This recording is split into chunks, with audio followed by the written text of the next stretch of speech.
Simple makeup tutorial po muna tayo for today's video mga lodi. Pang high school makeup lang to mga lodi. So first, apply sunscreen para may protection tayo sa tindi ng sikat ng araw mga lodi. Para kahit saan ka pumunta mga lodi, hindi masusunog ang balat mo, o diba bongga? Ayan, so next na tayo ay powder o baby powder. Ako white dab po yung gamit ko kasi wala lang, mabango siya, tapos maganda para ka na rin naka-foundation. Ayoko pong mag-foundation mga lodi dahil malagkit po sa mukha kapag lumalabas ka. Kaya ayan, pulbo-pulbo lang tayo. So yan. Next natin ay ang ating pangkilay, ang aking eyebrow gel from Kimuse. Next ay gagamitan natin ng brush para magpantay siya. At pag pantay na siya mga lodi, okay na yan for eyebrow pencils. So black po yung ginamit ko kasi dark naman po yung buhok ko. Then brushin mo lang ulit para magpantay. Ayan, so brush lang natin.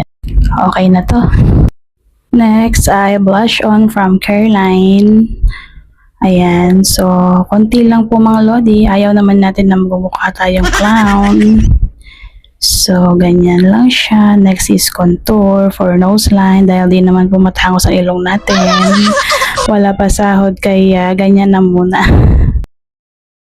Next, blend lang natin mga lodi.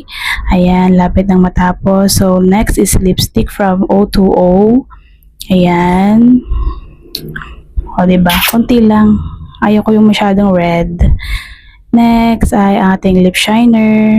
Pampaglossy.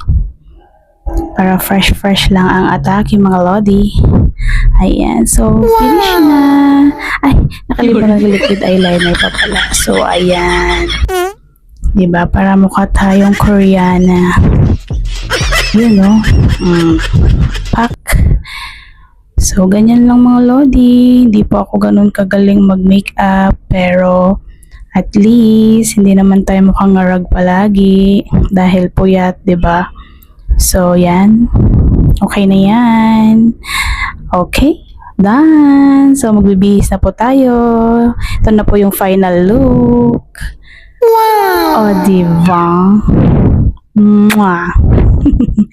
So, yan lang po mga lodi.